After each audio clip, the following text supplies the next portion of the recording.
It is me.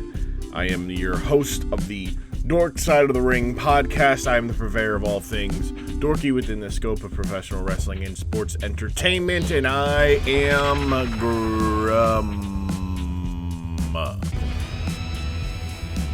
I woke up from a nap, like a 3-hour nap, so I'm a little I'm in that weird headspace of I'm awake, but also tired, because my brain's like, hey, I thought we were sleeping for a while, but hey, look, all good, we're here, we got fun episode on deck. I'm actually recording the intro and outros of 2 episodes, so I'm back on track with my Patreon stuff and whatnot, but we are doing good. We actually are going to have a bunch of stuff on the Patreon, support.grum.tv. This week is 2 episodes, so it's this episode, and next week's episode will be available on Patreon. But by the time you're hearing this on Monday on the main feed, then this episode, you're probably just going to listen on the main feed. But on Patreon, also at the $25 tier, the Elite of the Elite, I just put up our first Elite of the Elite exclusive episode. Myself, Rob, and Citra watch what is it? Oh, we watched Great American Bash 2000. Which features a boot camp match, a wild Human Torch match, Goldberg becoming a bad guy, which he ends up doing for about a month, and there was another weird match that we had that I just can't remember what it was at the time. The Shane Douglas and The Wall in a best of 5 tables match. Yeah. That was a match, and it was a good time had by all. So that's on the Patreon. Also, next week's episode. I know I should say this, right? I said that this week's episode was going to be JBL versus Godzilla with Maxaroni and Big Wheezy, and then my brain goes, hey, January 24th? I'm pretty sure I remember watching something a little bit ago, and they were like, it's January 24th, and I'm like, what the fuck did I watch? And my brain decided, let's do our first intentional anniversary episode and watch something from an event that happened that is both dork side, hard to explain in the context of professional wrestling, and happened on the 24th of January at some point. So today, I have my friends JHawkBeerMaker and CourtniRaptor today. 2 incredible Twitch mods. JHawk is a mod for my community. Courtney is a mod for several people's communities. Great human beings. It was a fun conversation.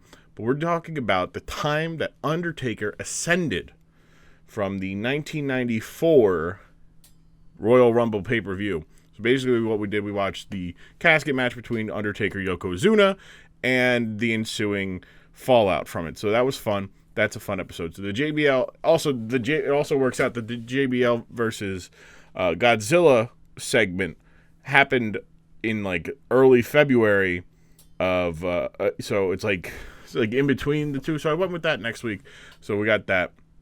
Then following that, we've got some CPFs and some Twitch friends on to discuss some other fun topics, and also Valentine's Day falls on a Monday this year, a Dorkside Day, so we're going to do some fun stuff with that. I'm working on 2 guests. If they get back to me soon, then I will absolutely have them. If not, don't worry, I got special guests one way or the other for Valentine's Day. You're going to love it. I'm going to love it because it's Valentine's Day. But as you're recording this is the week before my birthday. This is the last Dork Side of the Ring that I have that is available for free on the public, the open, the either feed, any of the feeds, main feeds, I should say, Apple, Spotify, Google. It's the last one of me being 29. So been a fan for wrestling since 1997, so 25 years. I'll be able to say I've been a wrestling fan for 25 years. That's neat. But yeah, it's the last. So my birthday is the 28th of January. So Aquarius, whoop-de-whoop-de-whoop. I guess, I don't know. But yeah, so so I'll be in Florida celebrating, going to the Cape Canaveral with my lovely girlfriend. And yeah, so we'll be in Cape Canaveral, which I like. I don't know. Other than wrestling, I like. I thought the original surprise was going to be tickets to the Royal Rumble because it was the week of my birthday. And I was like, oh boy, but no. It's it was tickets to Cape Canaveral. A lot of fun. I can't wait. I'm excited to go. I love the stars. I love space. I love space travel. Mass Effect is probably my favorite video game series. Enough about that. You're here for some Dork Side of the Ring content, not just listening to me. So we're going to get to CourtniRaptor, JHawkBeerMaker, myself, talking about Taker ascending here on the Dork Side of the Ring podcast. And we start that right about now. Okay, so the poor thing. as you know, I was literally about to call you guys. Okay, and it's the wintertime in Pennsylvania. Critters look to get indoors. They get into like the cracks of the concrete and make some tunnels they can get back to without going through the concrete again. Blah blah blah blah blah. Well, there's like drains that we got French drains. We got drains that directly that are ground level. So they follow those drains in, all that stuff. We had to get some new poison because they ate all the other poison and did not die. Or we probably just ran out. So we got some new stuff yesterday. Heard them get into it. Or at least one of them. I literally heard the poison, them get into it to eat it. They were hitting at it to try to get something out of it. And I'm like, all right, so 24 hours, that won't be an issue. Thinking, as most times they do, they get away from wherever the poison was and die. Well, doesn't sound like it. So I'm sitting going, all right, just give me 24 hours, go away, and it's fine. And then my brain goes, yeah, but what if they get stuck in in between the kitchen and the drop ceiling of the basement? And I'm like, boy, I'm like, actually, that's preferable because it would just smell, right? And yeah, it would be disgusting. It would smell. That's fine. Problem is, my office, I didn't want to drop ceiling in my office because if we dropped the ceiling in my office, we had to drop it actually lower than the rest of the ceilings in the basement. And you're a tall boy. And I'm a tall boy, yes. I'm 6'4". So I'm like, all right, no, I think the ceiling would have came to 6'5", and I'm like, that's not enough. That's an inch clearance. If I'm wearing shoes, that's not good. I stretch at all, not good. You just got a crab walk through your entire basement. Yeah. So I decided to do something different. My mom was like, no, you gotta do. I'm like, no, we don't have to. I was like, I can do canvassing. She's like, what? I was like, yeah, get canvas and staple it and make it look a little flowy, kind of make it look like some pillowy, effect and everything. And it looks good. Now, problem is that it is the only thing that is holding up the insulation. There's not drywall and then holding between the insulation and the floor is literally just this canvas there. I want to say probably Monday. I'm relaxing, dealing with COVID, dead tired, and I'm just relaxing. I'm watching Twitch or something. I don't know what the fuck I was doing. And I just hear this scurrying across, and I look up to where the scurrying is, thinking oh, it's probably on the other side of the wall because sometimes I get between the wall and the foundation. No. I hear the scurrying in the whatchamacallit, the insulation. I'm like, oh, man, this sucks. Because you don't want it to be in the insulation. I'd rather just be fall back into the crack between the French drain and the floor and go along the French drain and get the fuck out. Did not happen. I look up, I see these little feet, and I'm like, oh, man, this sucks. Take in the fabric, through the fabric, I see the imprint of the foot, yeah. Like you're sitting under a trampoline and some kids running across the top of it. Yeah. Oh Exactly. my God. Right? Or like their hand is on it, so you see the hand. Yeah. I'm like, oh boy. I'm like, okay. So I take this old rock band guitar that I got and just like whack it. Like, get the fuck away. Like from underneath it, obviously. Best case, I kill it on the instant. Like, I just hit it so hard it dies. Best case, worst case scenario, I piss it off and it decides to burrow into the canvas, and then I have a pissed off rodent in the house. And specifically in my office with me. With very little between me and it. So I'm like, all right, whatever.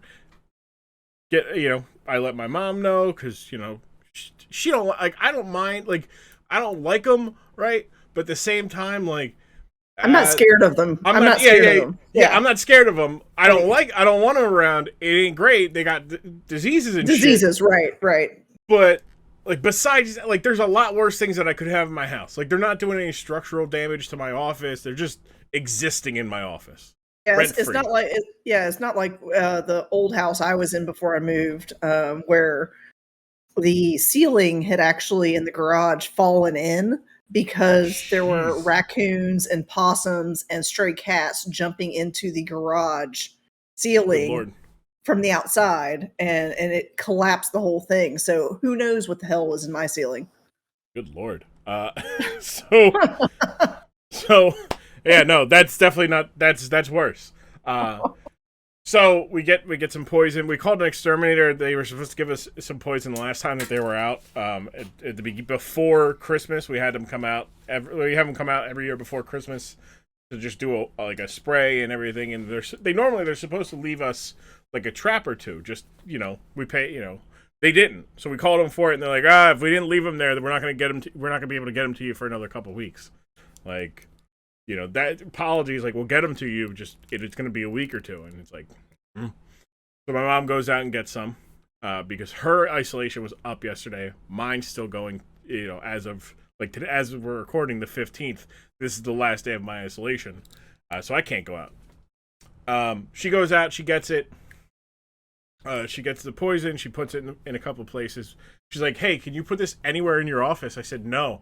I said, because I would put it right on top of the, like, there's nowhere to really put it, and I'd have to undo, like, an entire thing of staples, and it's not worth it. I'm like, I'll put it over here in this corner, where on the other side, and this way it's close to it. And she goes, okay, cool.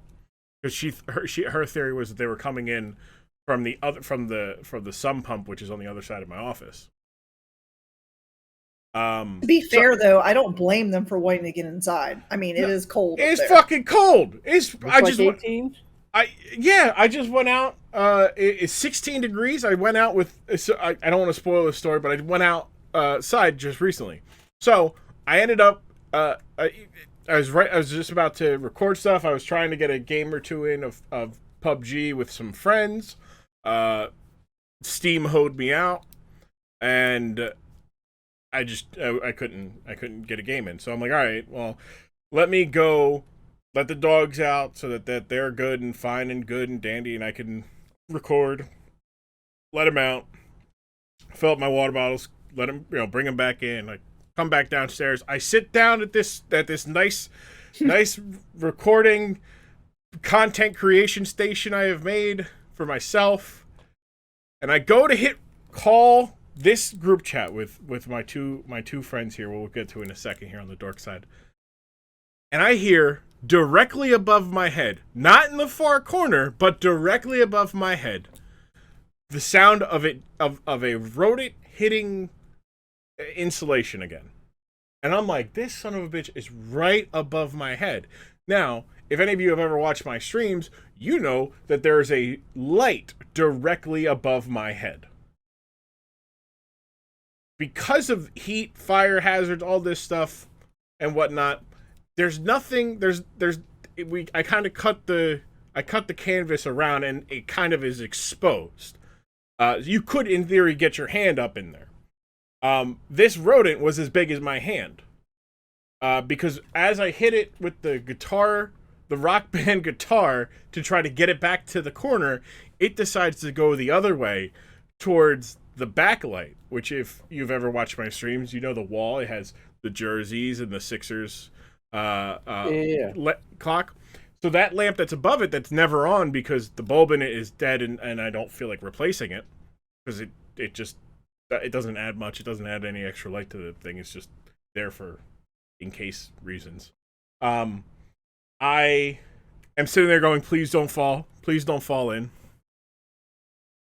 It makes one move, a slow move, and I see its body hanging, and I'm like, just go back. Know that you can't make whatever you're thinking of doing. You're dying. You're poisoned. You're gonna die.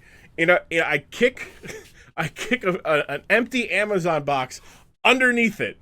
It lands directly in it, and I immediately close it and put the Rock Band guitar right on top of it to make sure it can't get out. And I go, huh! Like after everything is done, because I just needed to be like, what the fuck just happened? That just happened. And then I've never thought about using a Rock Band guitar like that. I feel like I have a couple of them that I don't use anymore, so I should keep them now. They're clearly valuable. The Rock Band guitar is to soon to be 30-year-old millennial men what brooms are to 70-year-old women. Like, well, the cartoon of the 70s. Get away! I then take the box, put it inside of a bigger box while putting it upside down, right? So the top is pressed down and it can't open up the flaps, right? So its only way out is to chew through. I don't think it's got the energy to, because it just sat in that box for, when did I tell you I put it in a box? I told you I put it in a box 8:15. Double boxed was about 5 minutes later.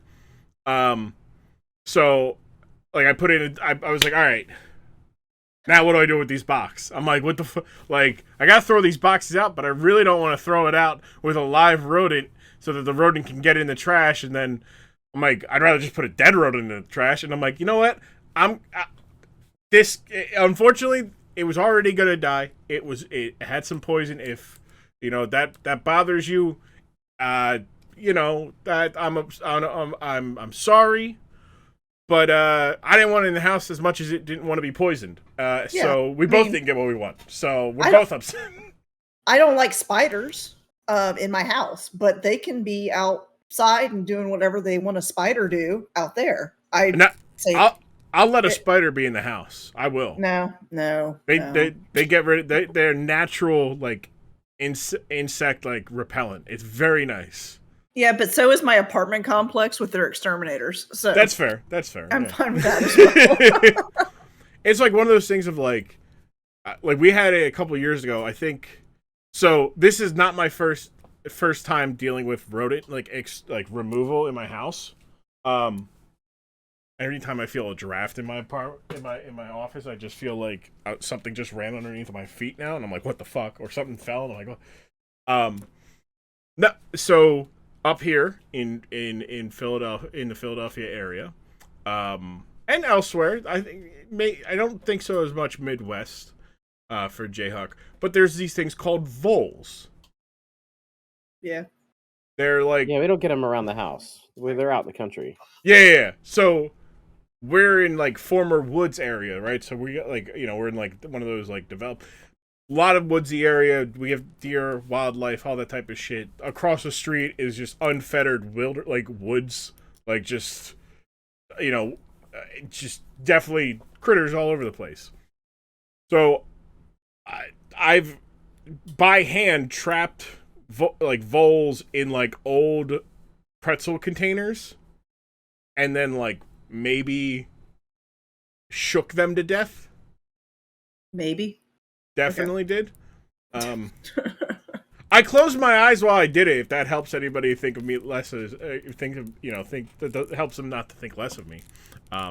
But I did not with this mouth. This mouth was already going to die, so I decided let nature take its course. It was a mouse? I mean, it was a large. I'm talking like a rat. It was a rat, but with a mouse's face, like a field mouse up front, rat in the back. You know? Huh.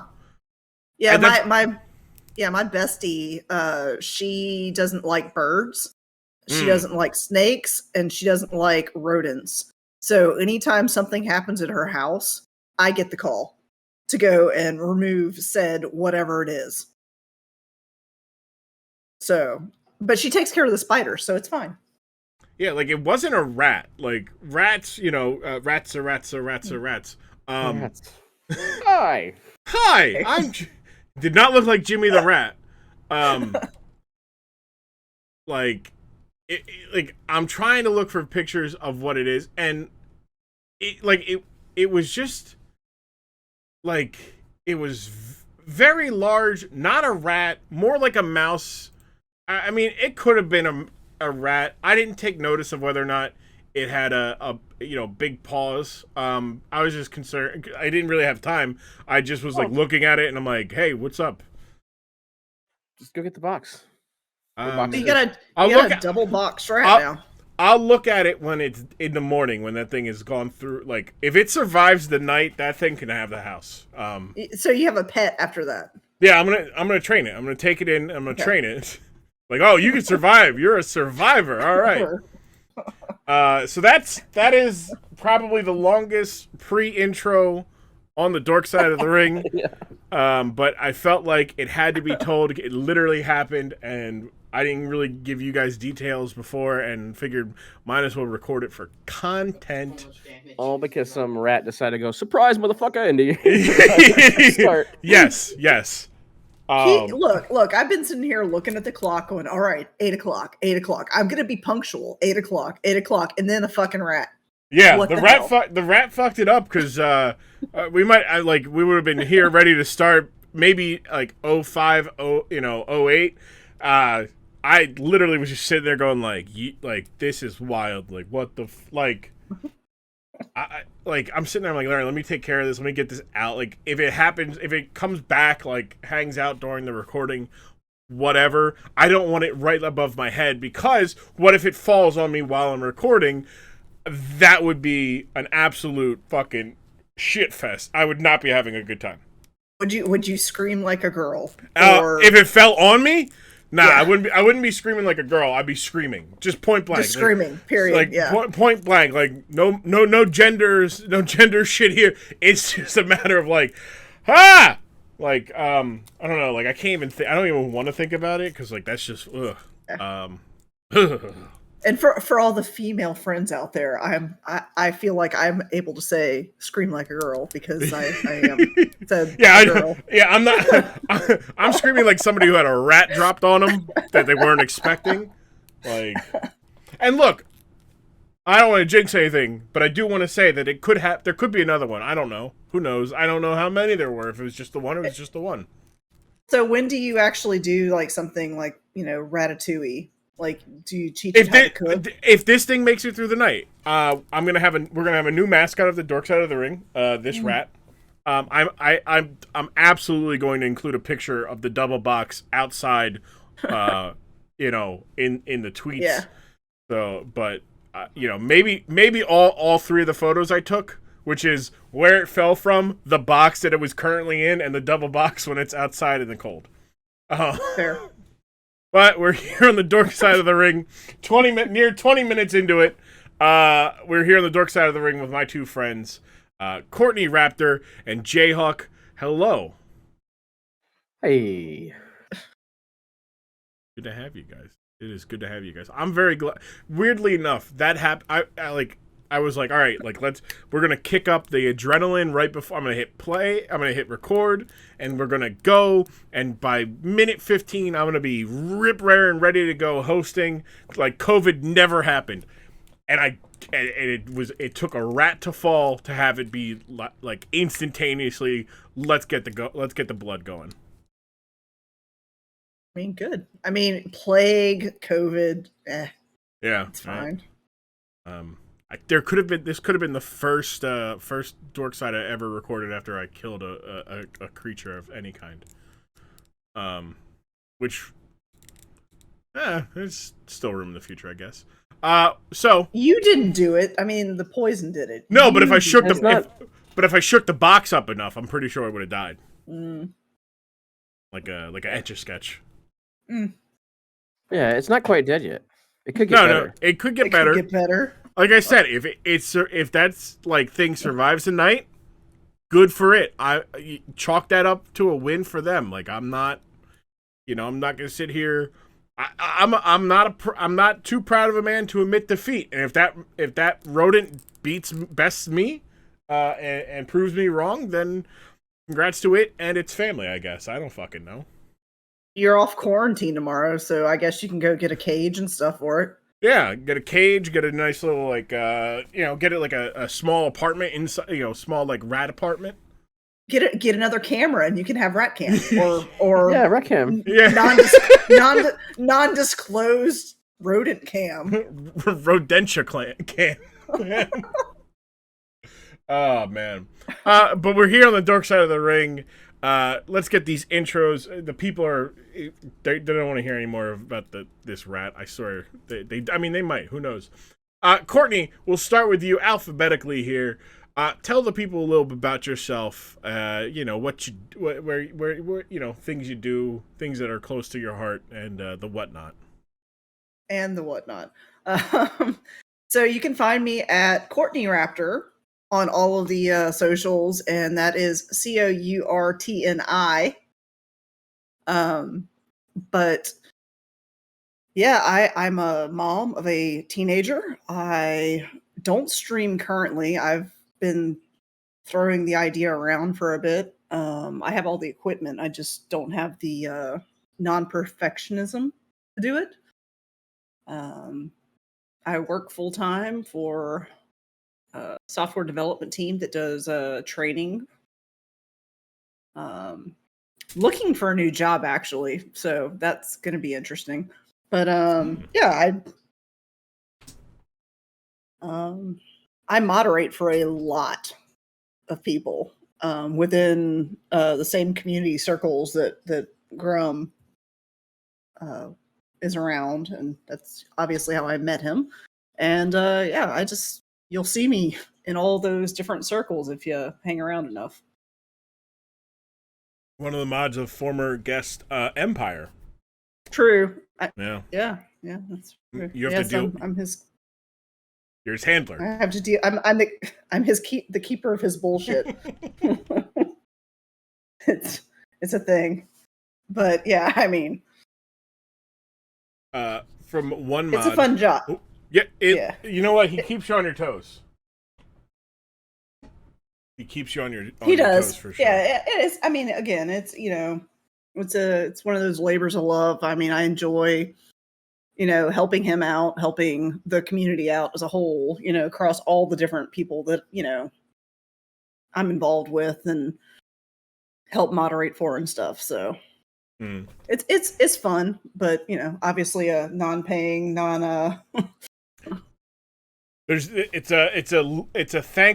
it's not as thankful as it should be responsibility, that's for sure. Mods don't get enough love in general, but I think I think Pyre does a good job.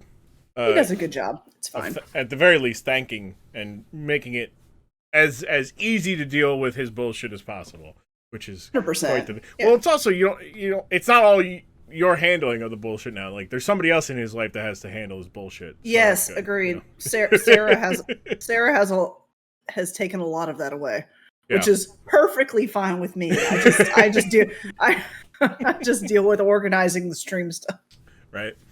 On the other side of the virtual desk, another super mod of many people, including former guest Citra. We've got JHawkBeerMaker. JHawk, the floor is yours. Tell the people a little bit about yourself. Former mod of Citra. I kind of took some time away from Twitch for a while, and he rightfully replaced me as responsible. But yeah, what's up? So did I take your spot? Because I'm his mod too. No, I don't remember. It was a while ago. It was an interesting story. I was like second, third time I'd ever watched Citra.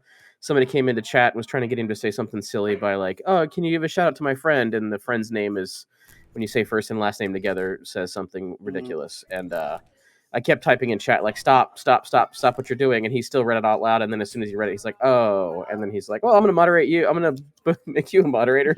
Some person that I've never really. I mean, I'd known of him because I'd come across Citra and Grom and all them because of GTRP many 3 years ago.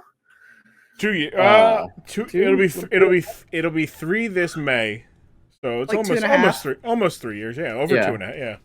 But other than that, I've moderated a few Twitch channels. I don't stream myself. Do use JHawkBeerMaker on pretty much everywhere that there's a social medias. It's always the letter J and the word Hawk and Beer Maker. Yes, I went to the University of Kansas, which is the Jayhawks. Yes, I make beer. No, I haven't done it professionally. I have I've brewed at professional breweries, but not everybody. Every time I join a new Twitch channel, it's like, oh, do you make beer? Yes. Well, what do you make? All kinds of beer. I enjoy it. It's a hobby of mine. I have too many hobbies already, but it's one of the ones that I've done the most for about 12 years now. That's about it. We go to the wrestling part? I was going to say, yeah. Covered her wrestling background. No. Because I like to split it up. I like to get the intros. Then we start in reverse. Jayhawk, tell us a little bit about your experiences with professional wrestling and sports entertainment. So I'm going to date myself, and this is actually like Courtney. I do have actually I have 2 teenage children, unlike her, but we both have teenagers, and so I feel kind of personally attacked that you're like, let me try to find the oldest people I can to get into this thing. I don't know that in the communities the circles we run in, that there's many people our age around, and so it feels like this is on purpose, but we'll see what the topic is. But it feels like the age. Look, I literally turned 40 2 days ago. So and I did like a month and a half ago. So yeah. Look, I turned 30 in 2 weeks. So Yeah. So you're like, let me get these 2 old for anyway. So to date myself with wrestling, I vaguely remember wrestlers like the Ultimate Warrior and whatnot from the 80s into the 90s. My family was kind of into it. I wasn't like watching it religiously. Vaguely remember lots of the WWE, ECW, CW, that whole like Wolfpack, NWO like split when Hogan became a heel. I guess I've recently learned that this was the Attitude Era of with the whole like D-Generation X kind of stuff starting. That's kind of when I phased out. So it's kind of my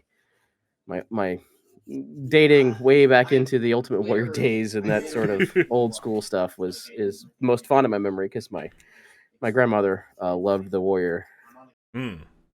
Yeah, and just the ribbons he would tie on his biceps, and it seemed like he was like gonna lose his arm from tourniquet pressure by the time he would get over. I don't know. I mean, look, they're like, Warrior is an interesting case of like if you grew up loving the Warrior, like you grew up loving the Warrior, and if not, like you just don't care. Like me, like I was, he came back to WWF in '96. I was 4. He was gone before I was even like a wrestling fan. So like for me, like I just grew up hearing stories about like how cool he was, and it's like the guy just was muscly as fuck and snarled. Like I mean, I guess that's cool. Like, but yeah, it was just muscles and attitude. That was really I mean, in the ring, outside the ring, he nothing but homophobia, racism, and a whole bunch of other stuff. Yeah. Other than that, like my most significant tie to something of importance in wrestling was the death of Owen Hart, Bret Hart, one of the Hart brothers. Happened kind of in my backyard. I actually had friends that were at the arena that night when it happened, and they came to school the next day. I was in high school. And they were like, yeah, I don't know, like it just happened, and then like it looked like it was fine, and then all the lights came on, and it was like I heard like a lot of firsthand stories of people that were in the arena that night that happened. Yeah, that's such a like. It's one of the reasons why I don't want to do like Owen Hart's has been involved in some dorky stuff. He himself was he had such character, like just anything he did, he made it his own and everything.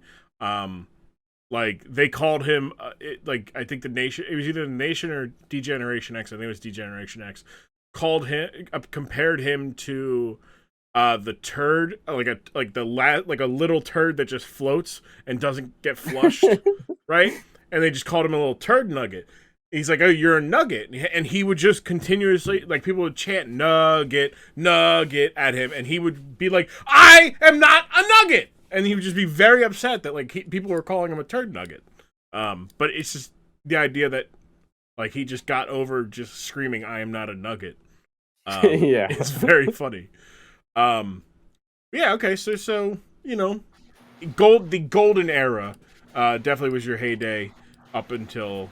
Like, okay, it's all right. Also, I didn't grab you guys just because you guys are similar age. I grabbed you because you're similar age and of similar, you know, like, you know, you guys, you know. We don't stream. Don't stream. We're moderators. But it's also like, I know for a fact I can grab the two of you and we'll be like, all right, cool. Like, you know, we talk about, like, people over content and whatnot.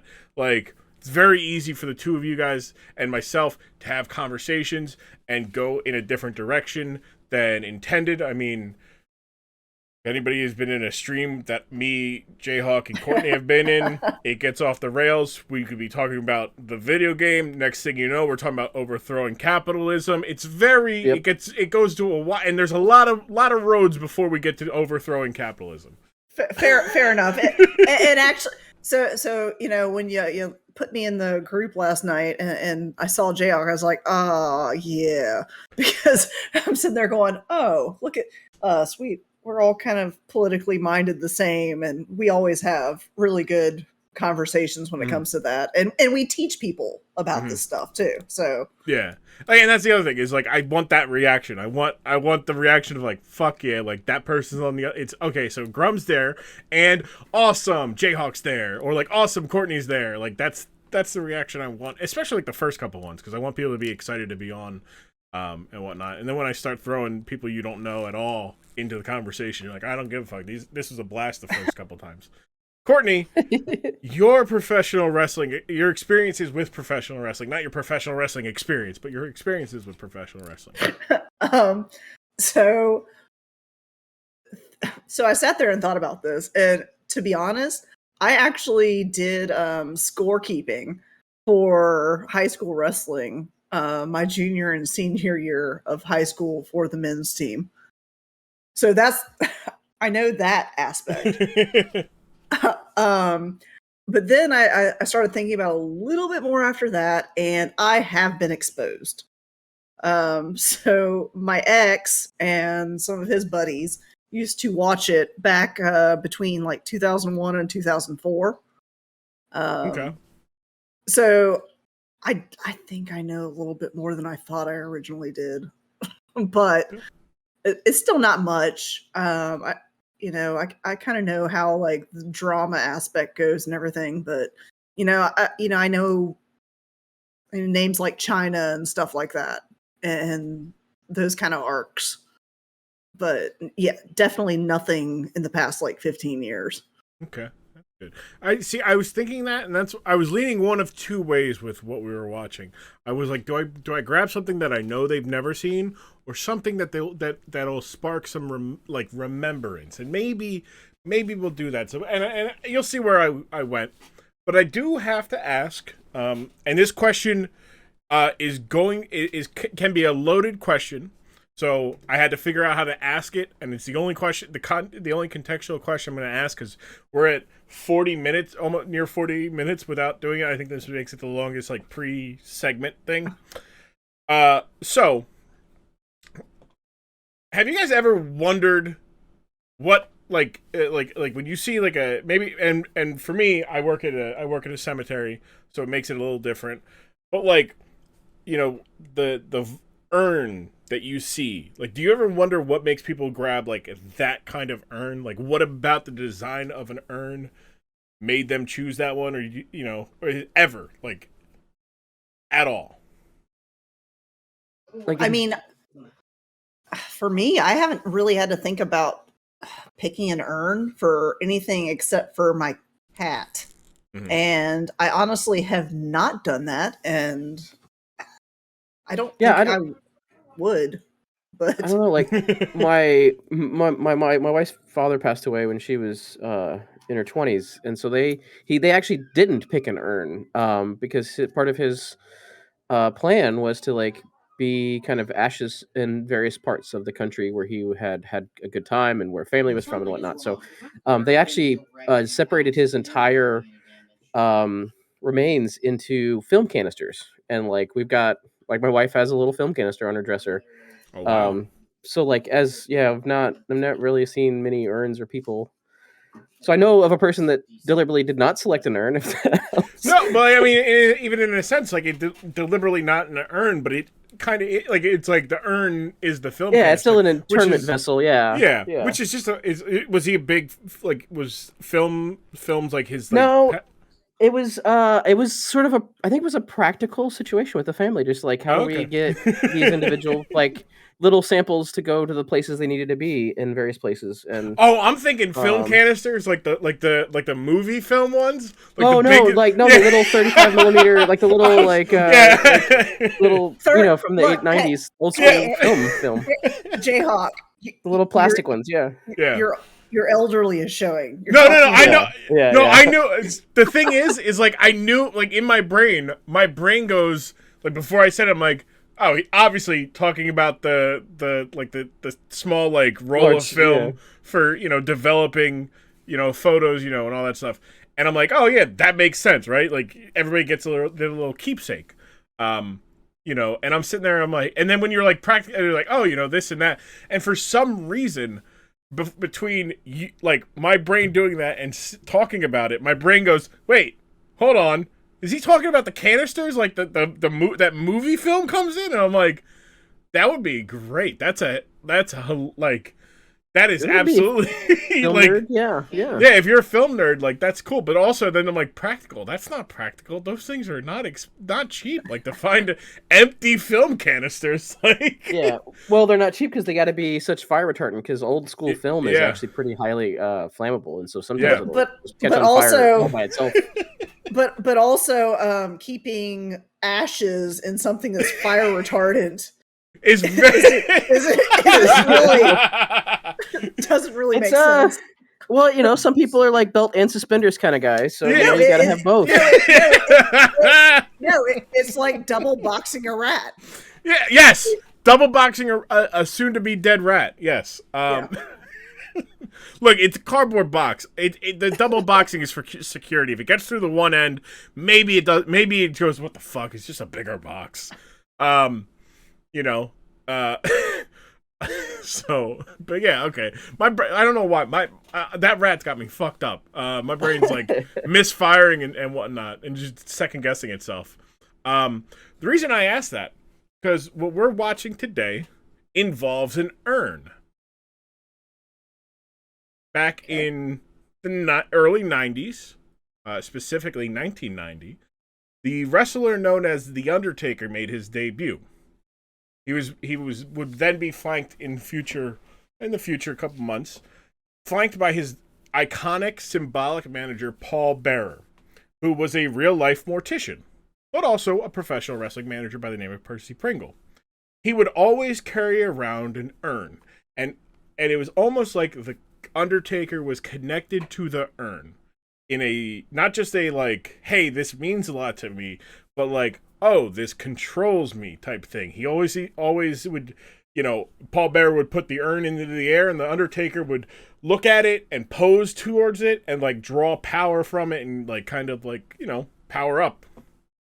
Well, he was a bad guy for a couple of years, and then he turned babyface, turned good guy, and everybody was like, oh my god, the urn and everything. Well, at the very same, around 1993, 94, the WWE introduced a new monster heel by the name of Yokozuna, who was an undefeated, unstoppable mass of humanity that would rain terror on the WWF for many years. Amid this, the Undertaker, this is where the Undertaker like kind of started to play mind games. The Undertaker invented a match called the casket match, where the object of the match is to put your opponent into a casket and shut it close. He built this massive one 8 years prior for his match against Kamala the Ugandan Giant, and he had to build an even bigger one for Yokozuna because Yokozuna weighed 550 pounds. He was a big man.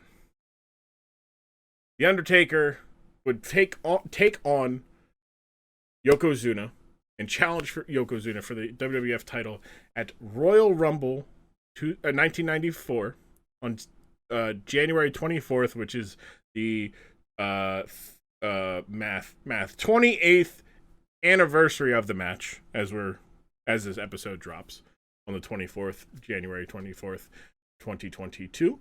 And I figured, hey, since that match happened this day, let's do this, because what happens in this match is what makes this a dork side topic.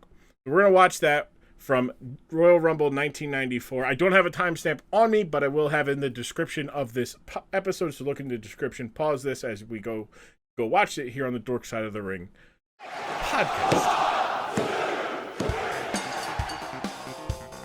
Hello, it is good to have you here again. Just real quick, I just need to give you a couple details about what we're working on here over at the Grum Content Factory. Grum.tv is the community Discord where I will be doing all my live content starting in February. I decided, well, mainly because COVID really delayed things by about 2 weeks. My plan was to do like a birthday celebration community stream in my Discord. However, it's not happening because of COVID and trying to get everything else set up. I had a bunch of dork sides. I recorded 6 dork sides between like last Saturday, the 15th, and today. So about a week, give or take. So a lot of dork sides between now and then. So that really took up some time to create some content. But anyways, that's that. So February 2nd, we'll be doing my first Discord stream on Grum.tv. It'll be a hybrid first Discord stream, birthday celebration with the community. That's all that. Grum.tv. Go to support.grum.tv. New month coming out means we get more content released and get told what it is. So if you're wondering what Dork Side episodes you're going to get in the month of February and what videos, go there. Easy to find. Very easy to find. Sorry for burping halfway through, but I had some Sour Patch watermelons. I'm not going to strike that out. They're delicious. They get free plug here. But go to support.grum.tv. You can get exclusive content like watching watch-alongs. See what watch-alongs you're going to get in February as well. You get a full episode of Dorkside, absolutely exclusive to the elite of the elite tier. And you have to find out all early access for videos, which that also COVID put a hole in because the whole plan was to do a bunch of them. And so like I said, I'm kind of behind on content, but you know what I'm not behind on is my love for you. And if you will continue to, I will continue to love you regardless of whether or not you follow me on Twitter or follow me on Instagram. I am Grum, or follow the Dork Side of the Ring at Dorkside Ring. Easy peasy lemon squeezy. Let's get back to the episode, shall we?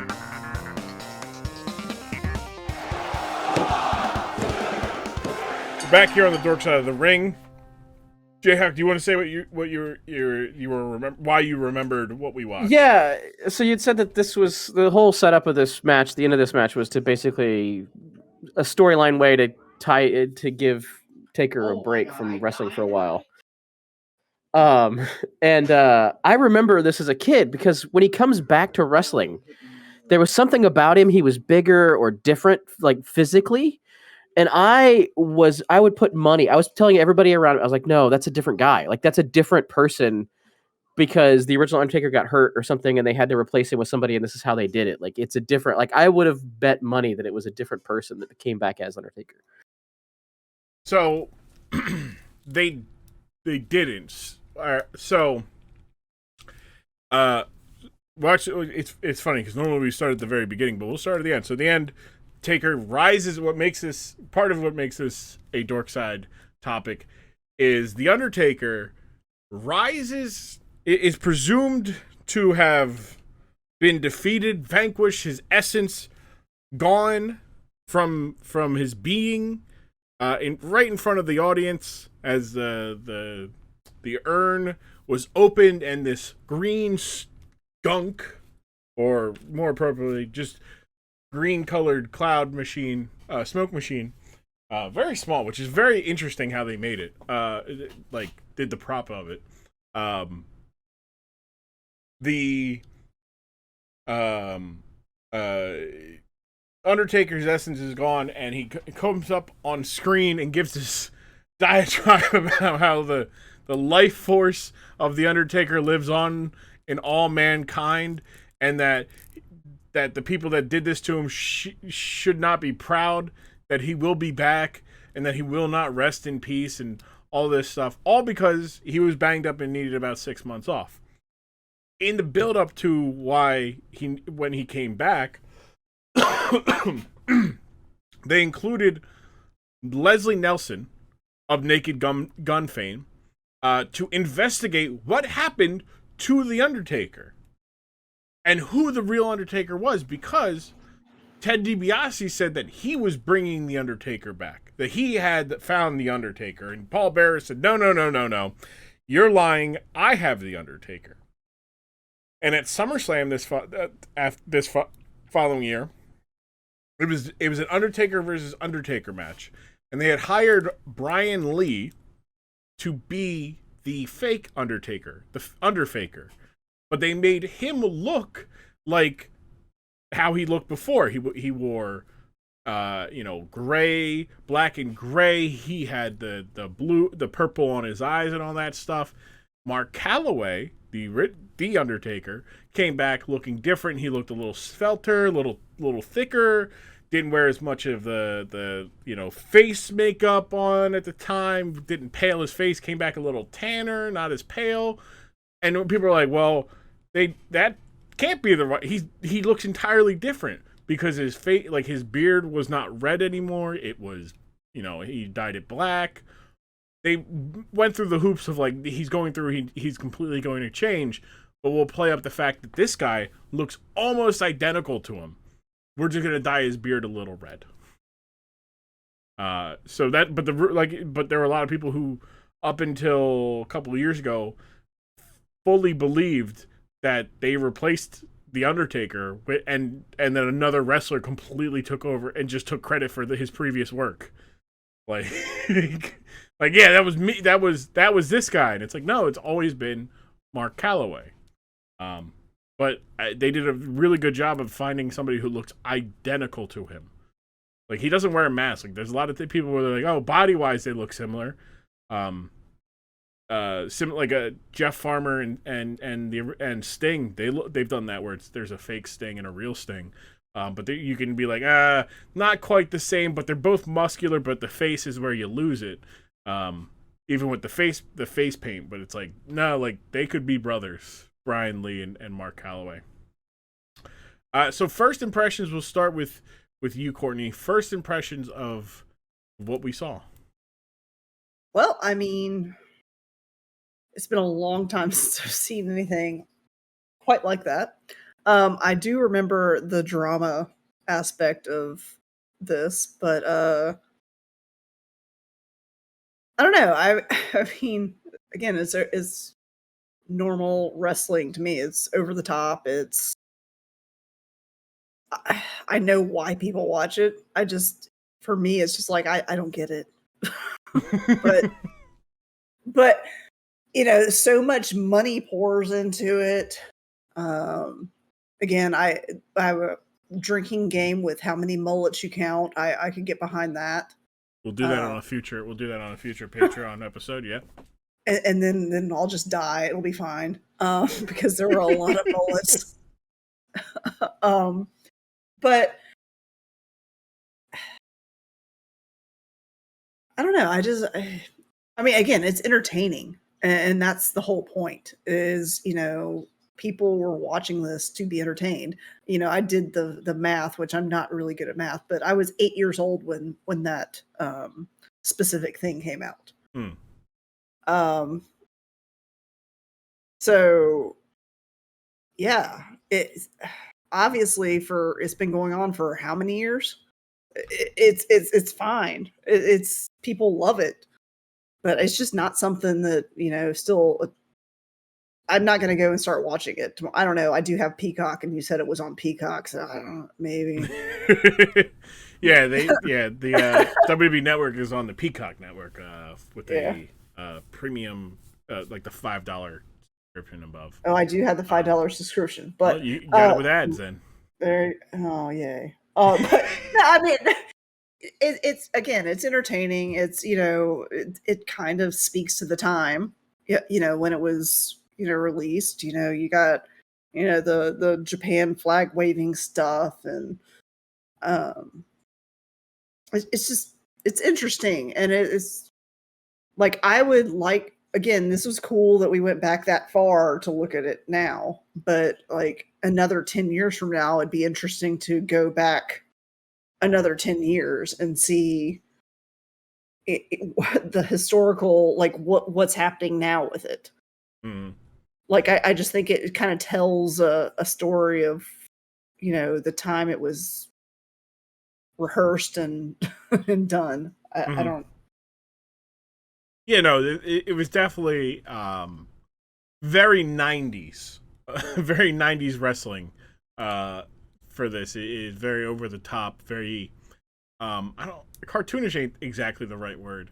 Very, like, entertainment sense, like, I mean, I knew like plenty of people that, were really into it, friends and stuff, but my family, I can't remember anybody in my family actually being into it. I didn't really get exposed to it until, I was with my ex dating back in the day, and some of his friends were into it, and they'd, watch it while I was doing other things, but I picked up some things. Which it is funny because, like, where you grew up, like, it was a hotbed. Like, WCW in Charleston, South Carolina. Yeah, WCW would run like Charleston, South Carolina, like 3 times a month. Yeah. So like, that's Flair that's Flair country, baby. Woo! Like, but yeah, I do. Again, I remember it being a part of other people's families. Mm-hmm. But but not yours. My dad was not into it. My mom would have never been into it.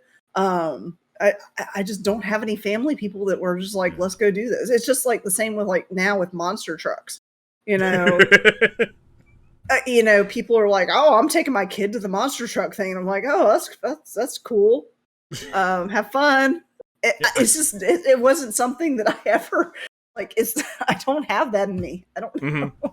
No, it's just, the monster truck thing, completely understandable. Like, I mean, that is universal. I love monster trucks though. It's always fun to watch. But I think that's cool and all, but I'm not gonna go pay money to go do it. Yeah, that's all. What about you, JHawk? Your first impressions, first takeaways, first thoughts. I mean, it's nostalgia. Like, cue the Rob ding every time you say nostalgia. But yeah, it's similar to what I vaguely remember from watching that, like in real. I mean, I don't specifically remember that match because it was a long time ago, but I do remember the aftermath of it, and I remember those wrestlers. But like the looks and the people, like we've discussed the mullets, but the just the whole, the. I mean, you can kind of see that through the years. Like I've watched wrestling here more recently, just hanging out with you guys in your Discord. But like the whole more unrefined of we talked about during the bit where or during the thing where the barrier between the fans and the match, the wrestlers were like so much narrower and just metal gates that weren't padded in any way and barely connected, so like wrestlers had to like pay attention to what they were doing or they could spill into the crowd or hit somebody, where now it's a much more controlled, like more refined product. And I don't know, it's just like it's that whole it's ringing of nostalgia, and still like, was it really this terrible looking? Was it really was it really this raw looking, for lack of a better term? Like, yeah, like it's very funny because when people talk about like Vince McMahon like taking wrestling out of smoke-filled arenas, like in essence, yeah, he did do that in the 80s, like, but not every arena available was smoke free. Like, yeah, but say he wasn't talking about smoke like pyrotechnic smoke. We're talking about people with like Pall Malls and Marlboros smoking it up. You're running the Providence Civic Center in Providence, Rhode Island, and any smoke that goes on, like, that shit's staying in the air because they don't have that kind of ventilation systems yet. Like, to just completely drain, an entire arena of smoke.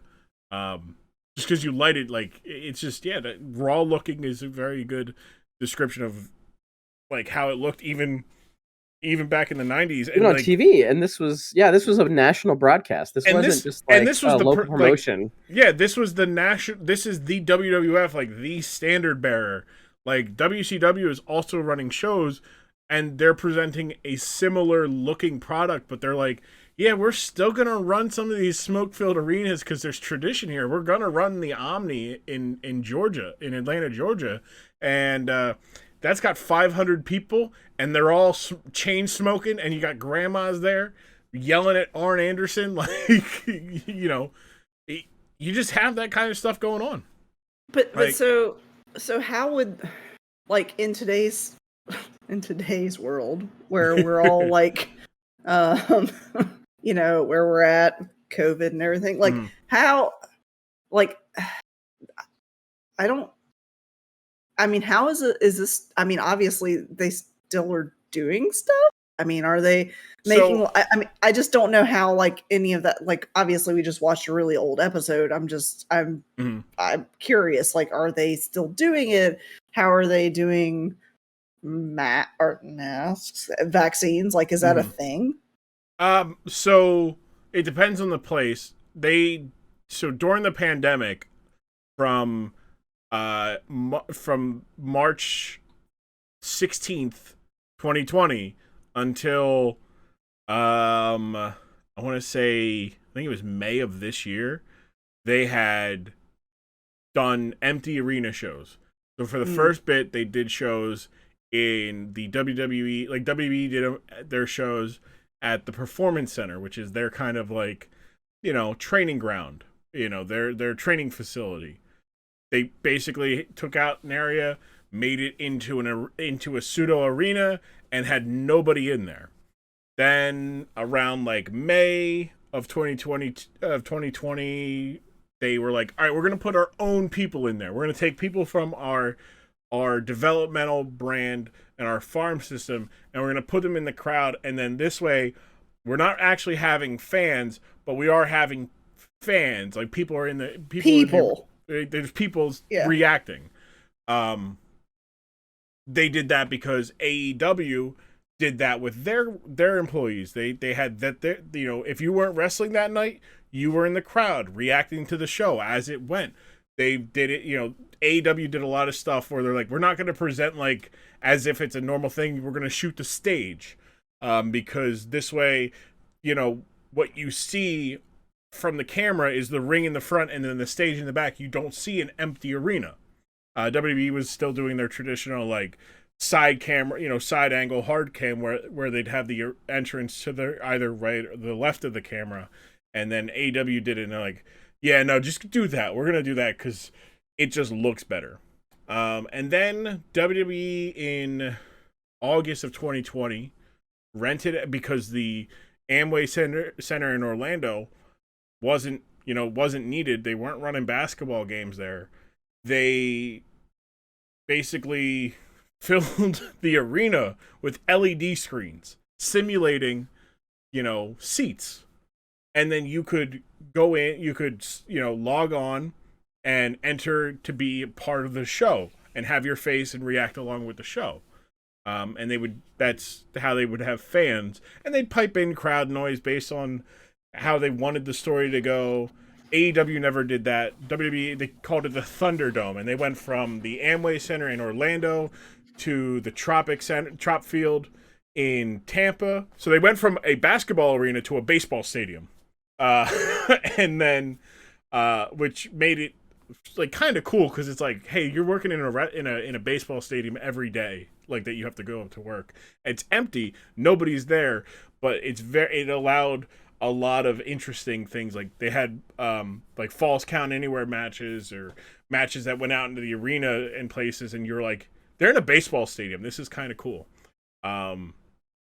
It reminded me that sounds really cool. Like where like if you bought like a ticket to be there and like you kind of get virtually represented. That seems pretty cool.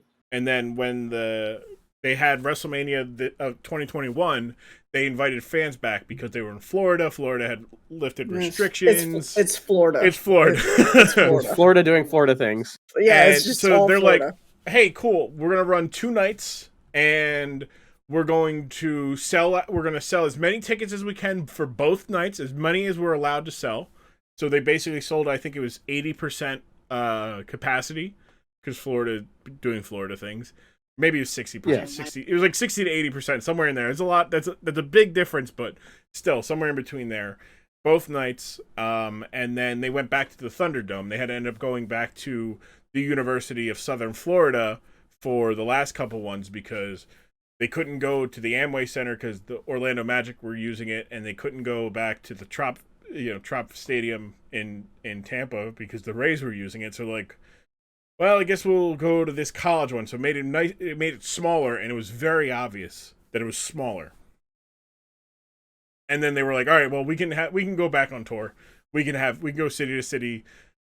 You know, people are getting vaccinated, and vaccine mandates are what they are, but we're exempt from that because we're an entertainment thing, and we're technically, our office is based in Florida, so we only have to follow Florida laws, even though we're going here. And then like New York was like, really?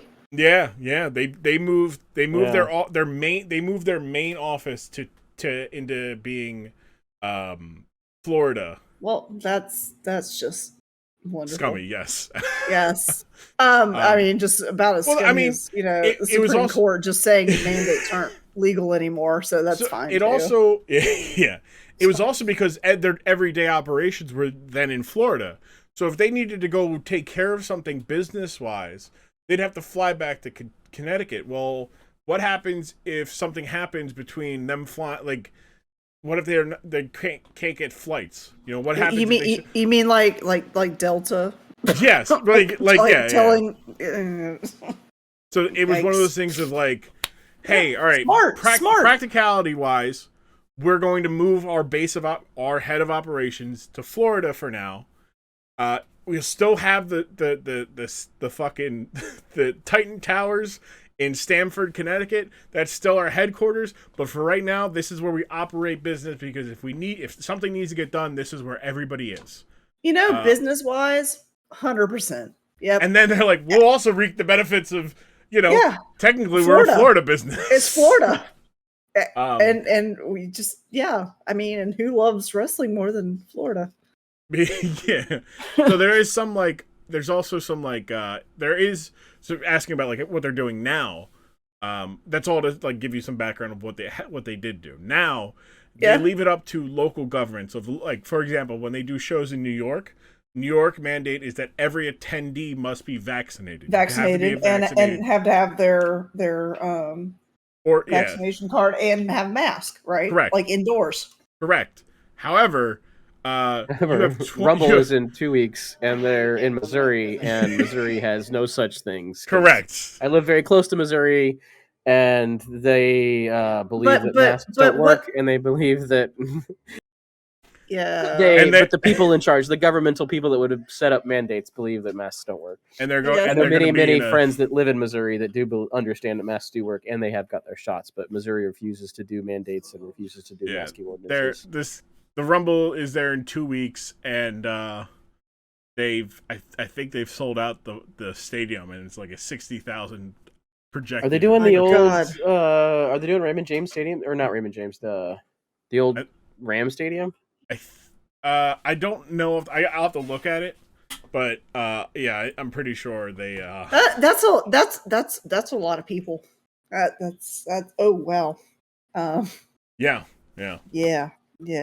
Yeah, the dome it's the old Ram Stadium down by the arch. Yeah, they're old. Former, was it Raymond James? Edward Jones? Edward Jones, yeah. There's a lot of things I will not be doing, and that's going to a place where there's 60,000 people. Yeah, so with COVID. It can seat up to 82,000 people.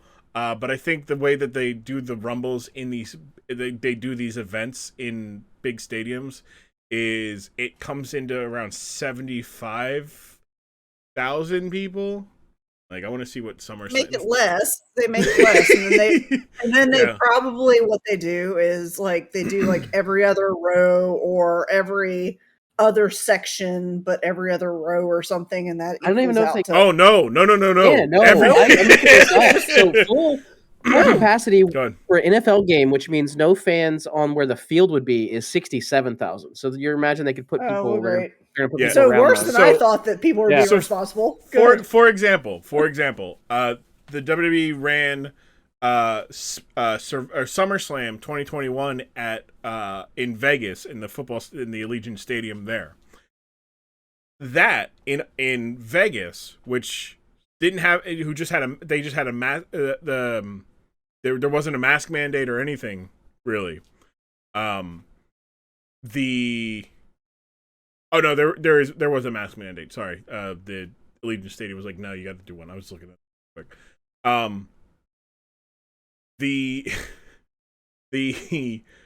attendance was 51,000 people in a stadium that holds like upwards of like maybe what is this regular attendance for football 65,000. So like they sold out the place. 51,000 on top of each other. They don't do every other seating or every other row like they see it. Yeah. Okay. Neat. Well, I'm not going anywhere. There again. Yeah. Neither am I. I don't play. But so this is why we all have healthy online relationships with adults, alright? Yeah. But no, so like what they're doing now, they're just everything's back to normal, and it depends on the place. So like if they did a show, they were in Philly this past week, and Philadelphia has a vaccine mandate. So if you attended Raw, you had to be vaccinated. And if you're vaccinated in Philly, if you're with the mandate, you have to be vaccinated, but you don't have to wear a mask. It's one of those like if you're all vaccinated, so you don't have to wear a mask. It's optional, and I'm just like, I understand why you're doing that, but like, yeah, but so South Carolina, there's no mandates, like except for you're supposed to wear a mask when you're indoors. But it's not enforced. Nobody checks for it. Like, no, there's no vaccine mandate for sure. So like, I went to a restaurant for a belated birthday lunch today, right? And no, we didn't have masks on when we walked in. Normally, you do the like shuffle of putting the mask on. You walk into the hostess station, and then they seat you, and you can take it off because you're eating/drinking, right? Nope, nothing. No mask, no nothing. But yeah, it's just it doesn't even apply here in South Carolina. And Florida's kind of terrifying if I think about it that way. Yeah. Like I got a trip for my birthday. As people are listening to this week, I got a trip to go to the Kennedy Space Center. I'm very excited, but unfortunately, the Kennedy Space Center is in Florida. So I mean, look, I got COVID already, so. Well, you have natural antibodies. Yeah, so now I'm okay. Covered for 3 to 4 weeks before you can get infected again. I can go anywhere I want. Like, I'm good, baby. Let's go. I got vaccinated and natural let's fucking. I'm good. You go. Make your world turn. Traveling the world. I'm about to start. I'm gonna be licking. I'm licking ice cream, baby. I'm licking. Lick some doorknobs and handrails. That's too much. That's too much. No, I'm gonna bioterrorism is the next thing. That's how we get this podcast. That's how we get this podcast going viral. It's like I'm just gonna be going viral. If something's gonna be viral, that's for sure. Not me, baby. I'm gonna be clean. I don't. My brother, when I told my family that I had tested, my test had come back positive. My mom was first, I was next. My my brother, who does not live with us, texts me. He goes, "Hey, sucks that you got COVID, but hey, now you have superpowers at least." And I'm like, "What? What superpower?" She's like, "You can go anywhere you want now." And I'm like, "Son of a bitch." Yeah, but I just, man, That's get not how it vaccinated, get your boosters, get vaccinated. Like, God, I can't imagine what it would have been if I wasn't vaccinated. Like, Right? like I had 3 days where my legs felt like lead.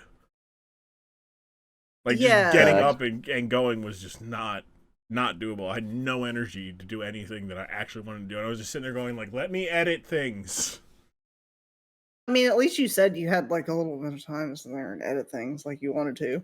Like, yeah. Like, eventually, like, those 3 days I didn't. The other 7 of the 10-day isolation I did is just, like I was just like, those 3 days, I can't imagine what, like, if that was me at the worst. Yeah. And, like, I can't imagine being, like, I don't understand how people can be like, oh, like, it wasn't so bad. It's like, man, it wasn't so bad because you were vaccinated, my guy. Well, no, So I have, here I have coworkers that refuse to get the shot, even though they are previous military and probably got the anthrax shot, right?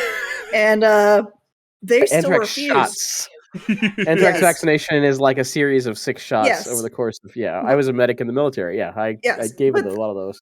But they are people that are refusing to get the COVID vaccination because of the tracking chip and the medical science is not there and yada yada. And I'm sitting there going, I'm like, what are you fucking talking about? You have a top secret clearance for the Navy. Are what? Like they already know every fucking thing you do. You have a cell phone in your pocket, like. You have like they have a cell phone the government gave them. They're worried about a tracking chip. Yes, they have a work phone. They have a government. They have a government cell phone plus their personal phone plus they already have a clearance that they've been tracked their whole fucking life. Like what? Yeah. I don't. I really just I'm like, okay, cool. I love this line. All right, what's next? Well, I can't get. I'm going to lose my job now because I refuse to get this.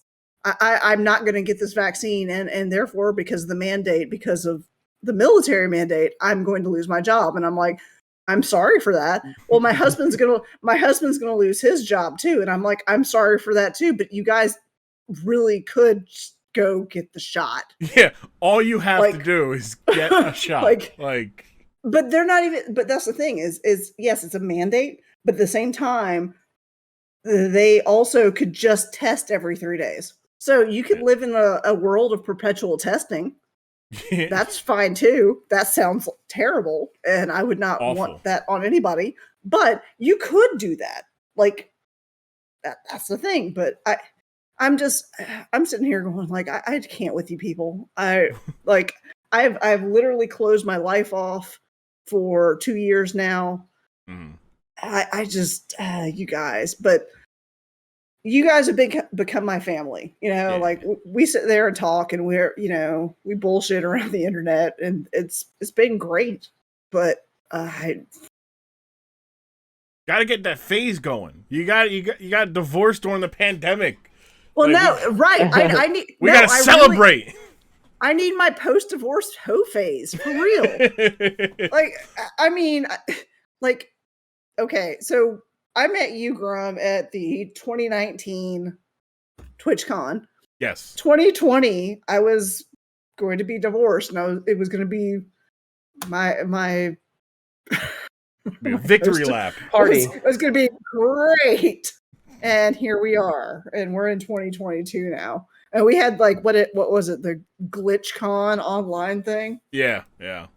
But I'm like, can we now have TwitchCon this year? That'd be neat. I'd like that. I don't know if I'd be going. I mean, as long as there's no other, as long as Omicron's the last big variant, right? Sure, but an Omicron sounds like at least it's getting to the point where it's less fatal.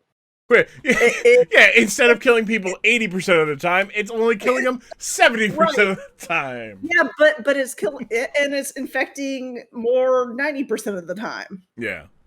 So it's that's the thing. but... Like, it's it's the lesser variant, less severe variant. It's like, well, when the other variants, Delta, but when the other variants are basically get it and die, and this one is get it and you might die if you're not vaccinated. Like, and then the people are like Flu-rona. I'm like, Flu-rona? What the fuck is Flu-rona? That was that same thing. We were talking about that last year. Like, oh, you get the flu and corona at the same time. It's like, yes, you could also get the flu and like the runs chicken at pox. the same time. Like, and diseases aren't mutually exclusive. They don't pop it like, oh, sorry, hey, sorry, coronavirus. I didn't know you were already here. Sorry. I'll come back. Shit, hey man, why didn't you lock the door? I put a sock on the door, man. You know I was in here. I was messing this dude up in the inside. Damn it. Oh, damn. Virus is being freaking selfish. Oh, sorry, strep throat. I didn't know. Sorry, like, let me, can you give me a ring when you're done so I can pop over? Yeah. Hey, Runs. Hey, look, I know normal you get this time of the year, but we decided to let like strep throat have a turn. It's been a while, you know. There was a poll, and I'm sorry you lost.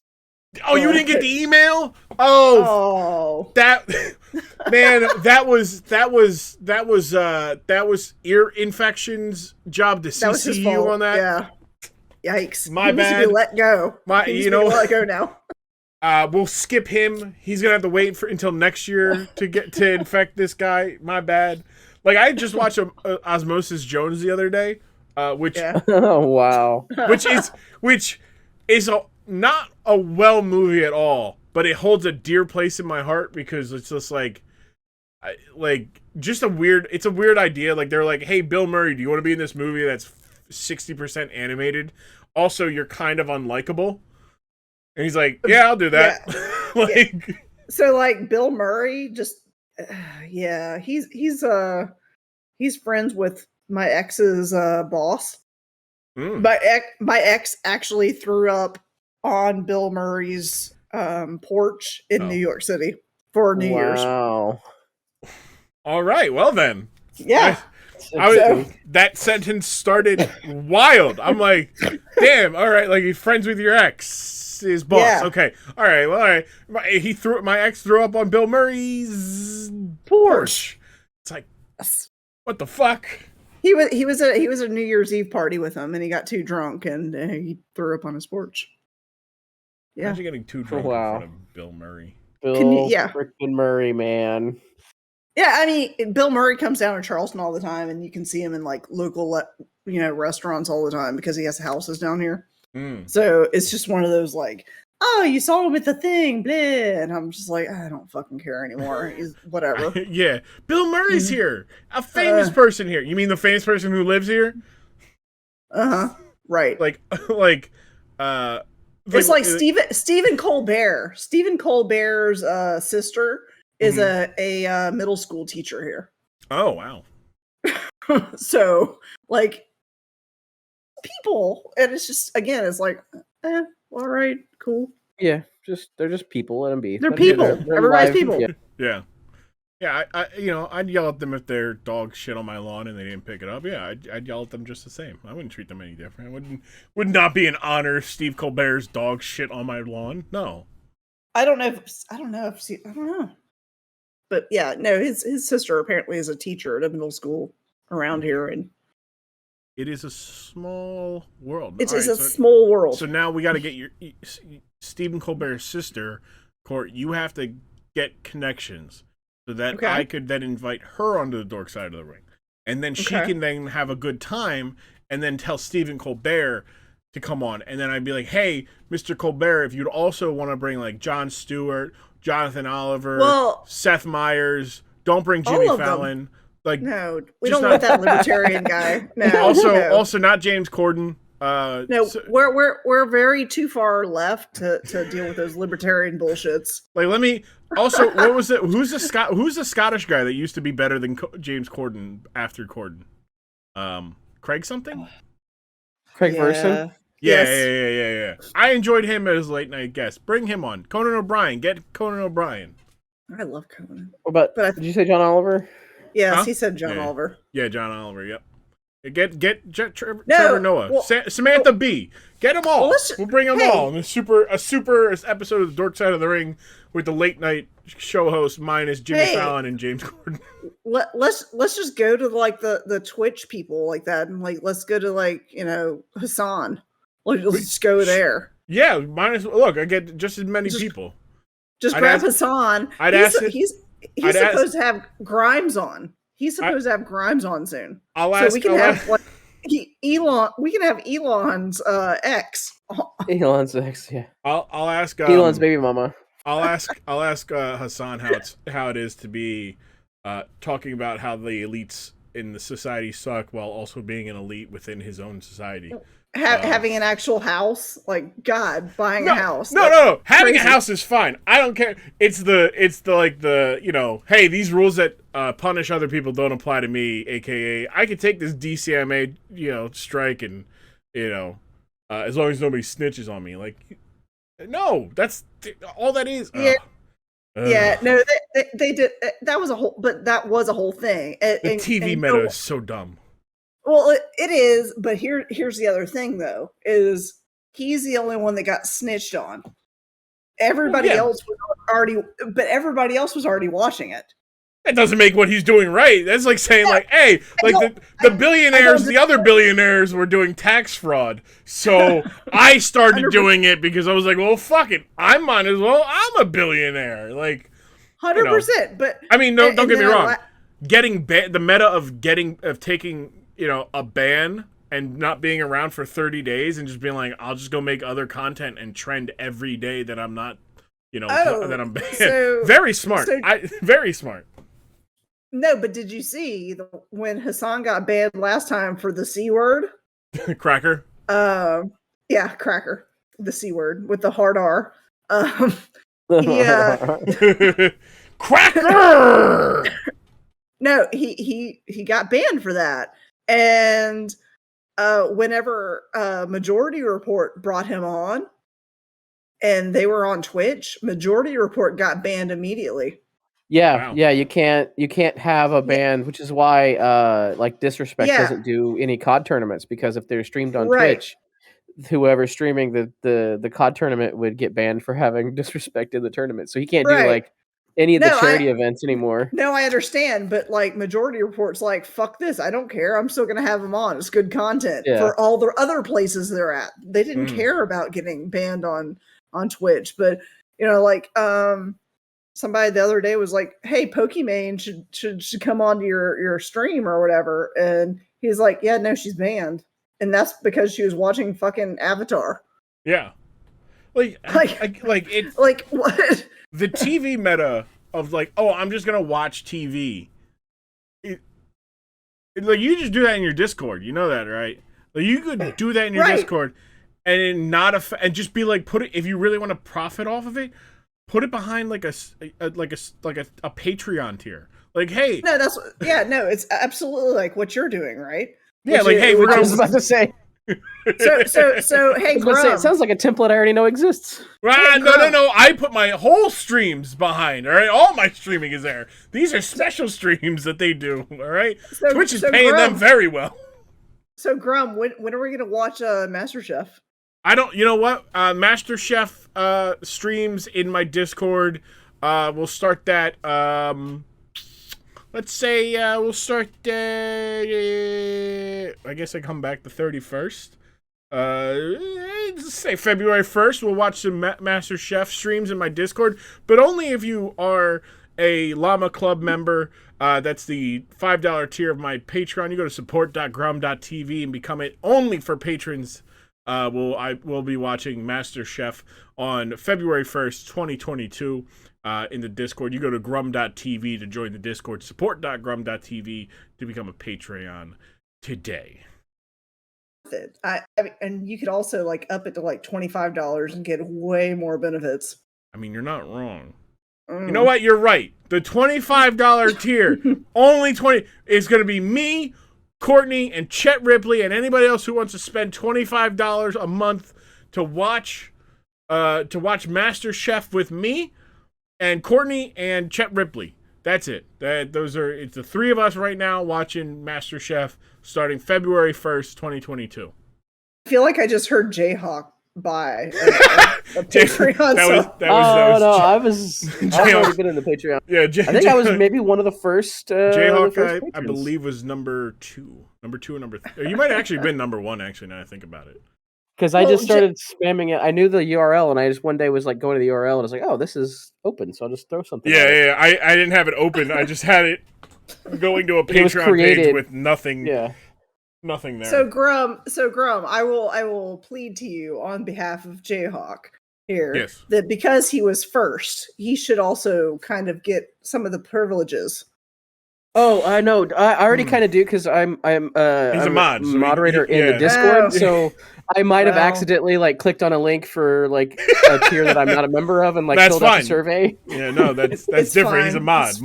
Mods, supersede Patreon. Yeah, and I'm not a mod. Yeah, there you go. It took me a second. I was like, why do I see this channel? This isn't even a channel that I should be. And oh yeah, I probably shouldn't click links in that channel. I should just moderate it. And I'm not a mod. I'm not a mod by design. I mean, could I be a mod, Grum? Yes, I could. You could, but absolutely. No. But as I told you months ago, years, yeah. Court, I think the exact quote was, "Court, you're a great mod. You're a mod to too many people. I can't ask you to divert any more of your own attention away. 100%. When you're here, just enjoy the stream. You don't got to be sitting here worrying about what I'm saying to coincide with commands." Yep, to be fair, that's the same thing with Jill. Everybody keeps messaging me why aren't you a mod for Jill? I'm like, I don't know. No, I don't want. Yeah. Thanks. I told JHawk, made JHawk a mod, and JHawk was like, what are the commands again? I said, don't worry about it. Don't worry about the commands. You don't got to do any of that shit. Just make sure that if there's anybody circumventing the auto mod stuff and saying some sideways shit, to just nudge them in the right direction, be that to the right side of the conversation or the door. Yeah, I mean, there's only one or two ways about this. It's you're either okay or you're out. It's good times. Great times. So we're here for wrestling. Yes. Look. Well, but we already plugged the Patreon too. Yeah, we plugged the Patreon. Look, we're just. This is what I'd like how the dork side of the. This is because the dork side of the ring is this, right? It's not. It's people be like, oh, I could go real dork side of the ring and just be like, yeah, so Yokozuna was clearly out of wind. He was winded, gassed by minute 3 at 30 and at the 22nd mark of the 3rd minute, and that's why they brought in a bunch of people to distract the fact that the champion is out of shape and doesn't have the cardio to go long matches. It was 13 people though. It was. Absolutely. It took 13 people to beat, but that's not fun. To give one dude a vacation took 13 people to give one dude a vacation. Yeah. I mean, look, it takes about 13 people to make me want to take a vacation at work. So I understand. It only takes one for me. It really only takes one, and then I just want to leave. Right, yeah. But no, they just get all the bad guys. I mean, we didn't. I was gonna bring it back before we wrap up. But yeah, they bring literally every bad guy that was not in a wrestling match that night. They're like, hey, come on out and beat up the Undertaker. You haven't been seen on TV for months. Here's your shot. Go take a shot at Taker. Are you losing clout? Yes? Okay, then come on stage. Do you need the camera time? Yeah? Come on in. No? All right, we'll sit out for a few more minutes. It's fine. It started, and it's very funny the way it starts, right? So it's Crush comes out, and Crush has been, affiliated positively with Mr. Fuji in recent months. Okay, and then out comes Kabuki and Tenru, 2 Japanese stars. Okay, that makes sense. Yokozuna is the pride of Japan. All right. And then comes out Bam Bam Bigelow. And it's like, what's going on here? And then it's like, oh, hey, here comes Atom Bomb. Why is Atom Bomb here? I'm confused. Here comes Jeff Jarrett. Why the fuck is Jeff Jarrett coming down here? Like, also, oh, hey, there's the head shrinkers. Coming back around a little bit, doesn't make much sense on screen. Behind the scenes, makes very much sense. They're cousins. And then Kevin Nash, Diesel comes out. And Diesel at this time is affiliated with Shawn Michaels. Like, Shawn Michaels' bodyguard. And Shawn Michaels has nothing to do with it. Like, oh, is it before the Shawn? Because didn't Taker and Shawn Michaels have like a feud at some point? Like 1996. Oh, okay. Yeah, so it was 1996. A couple years. 2 years later. Yeah. So after Diesel had already left the company. So by the time they actually feuded, Diesel had left the company. Or I shouldn't even say 1996. It was 97. That it happened. But yeah, like Diesel comes out and it's like, all right, wait a second. Now we're back to like none of this. Why did any of the last like 7 people come out? Like were the other bored? They're watching the teleprompters in the back. They're like, that looks fun. I want to go beat him up. And then so when and they're beating him up, and throughout the time he's getting beat up, there's like 2 phases. There's the phase that makes sense, and then there's the phase that includes Jeff Jarrett and it doesn't make sense. The first phase, somehow Mr. Fuji steals the urn from Paul Bearer, and Paul Bearer is wondering where it is. Yeah, it wasn't even like on camera. It was just so to kind of track back just a little bit. When the Crush came out and like intervened, like it wasn't even on camera. Like you couldn't even tell like what was going on, and just suddenly you pan over, and there's a fight already happening. And then the same thing happened with the urn, where you suddenly see, oh well, how did he get the urn? Like there was no storytelling about how these events happened. They just sort of started happening all at once. Yeah, and then Paul Bearer then figures out what's happened, and then starts to kick ass, kicks Fuji in the dick, hits him with the urn, then he takes the urn and hits Jim Cornette with it. Jim Cornette gets hit in the back of the neck and falls on his back. Because that's the only way Jim Cornette ever knew how to take a bump was on his back. But to be fair, Jim Cornette in like 87, I think it was 86 or 87, was thrown off a scaffold in a scaffold match, landed on his feet and blew out both his ACLs. So, like, there's a reason why he's like, yeah, I'm just going to fall on my back softly. But yeah, and then, the Undertaker starts making his comeback. The power of the urn infuses him, starts whooping up on everybody. Then more people come out, and more people start whooping on him, and they just are ineffective. And Bam Bam grabs the salt bucket, tries to hit Undertaker. Undertaker ducks, and Bam Bam hits somebody else with it, and then Undertaker takes it and starts lambasting everybody with this bucket of salt. And then Yokozuna notices that Paul Bearer is not smartly on the apron with the fucking urn raised up high, gets fucking uppercutted. Falls. Not smartly. Yeah. Unwise. Unwisely? Poorly thinking. Poor thought out. Poorly thought out. I don't know. He was dumb. He was dumbly standing on the apron like a dum-dum. And drops the urn, and Yoko uses it on the Undertaker and then opens it up. And a green mist fills the arena coming out of the urn. And I'm pretty sure they just had like a green, like a smoke machine, and they like made it green and then pointed it at the bottom of the urn. So then, really, it looked like it was actually coming out of the urn, like they had a piece of pyro in the urn. That's because I think I think the way it worked is like because it was being pointing down at the bottom, it was then being rolled back up and out the sides.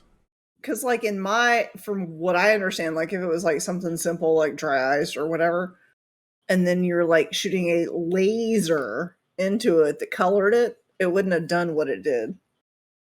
So it had to have been some kind of chemical something, in my opinion.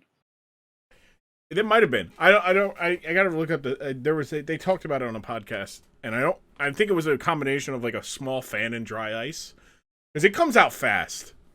And yeah, thick. but what I'm getting at is the green color. So you could have the thing, but like what's making it green?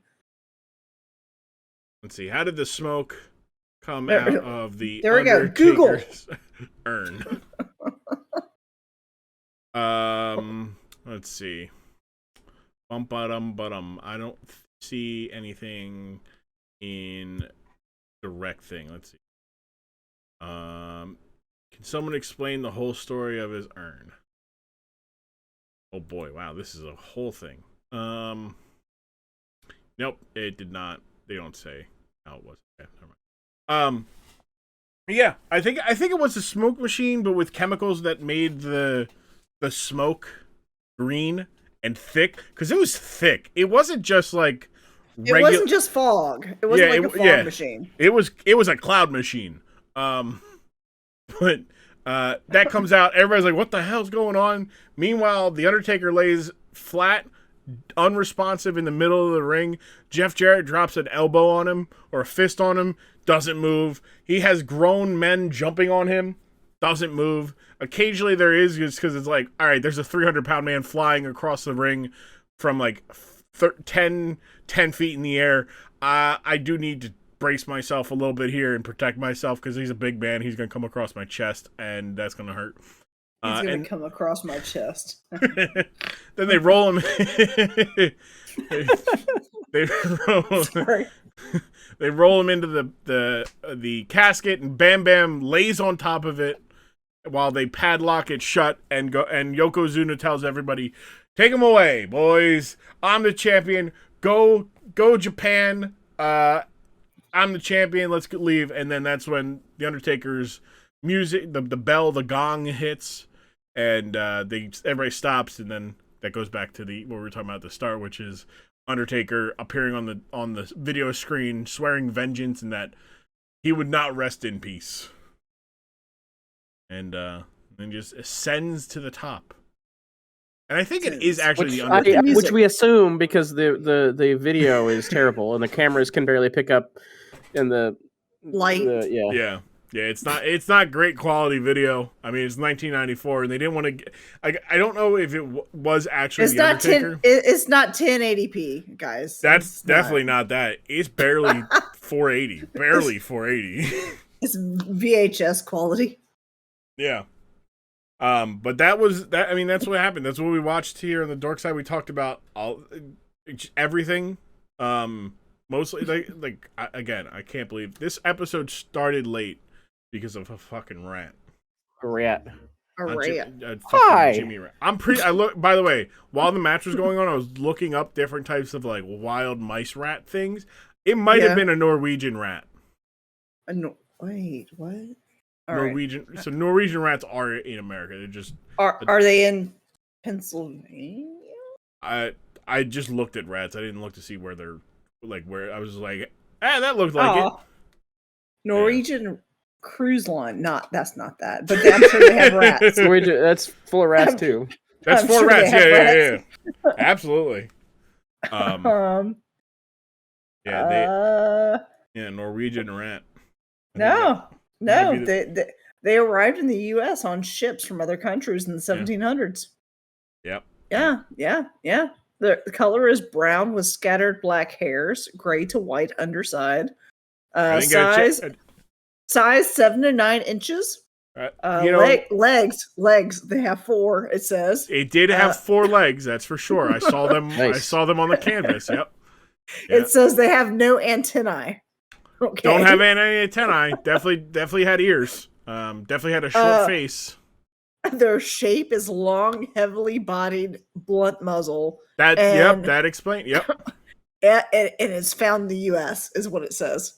Yeah, that's Norwegian rat. That sounds like the rat that's in the box. I I'm absolutely about to go see if that box is A, still up, and B, like, because it wasn't exactly stationary. Great, it wasn't like on a wider table. Like the table, it was as big as the table. So there, I sent you the link from pestworld.org about Norway rats. Yeah, no, I mean, its face was even shorter than that. That's why I'm like, it was more mouse in the face, but that's very similar to the body. It just, I'm pretty sure that thing died. If it didn't freeze, and then it definitely didn't freeze in your ceiling-ish area. No, outside.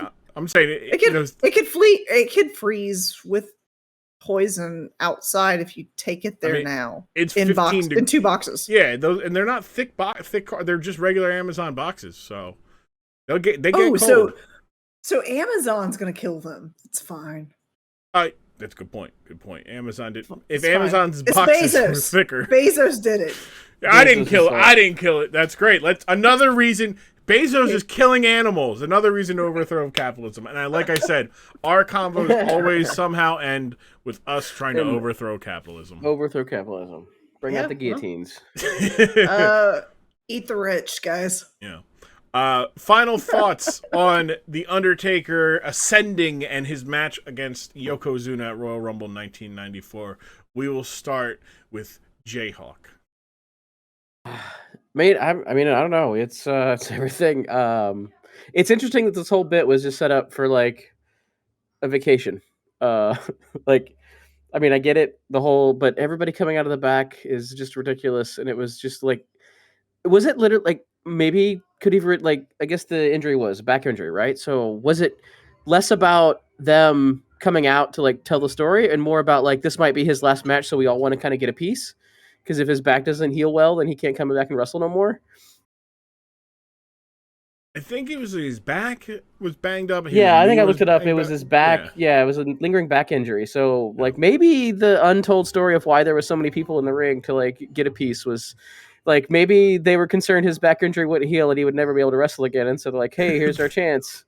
But, yeah, I just, for me, it was nostalgia. And I guess I got duped by the fake Taker at some point and thought that the real Taker was the fake Taker, and I don't know. It's opened a whole new world for me, I guess. All right. What about you there, Court? Final thoughts. Final thoughts. I think that I probably should have done more theater in high school. 2, probably worked out and worked on myself more. Because I feel like I probably could have been really good at some kind of career like this, and maybe, I wouldn't be looking for a job right now. In the ring. So you would have taken the red pill to go back to being 6 so you could go to be a diva. No. A diva.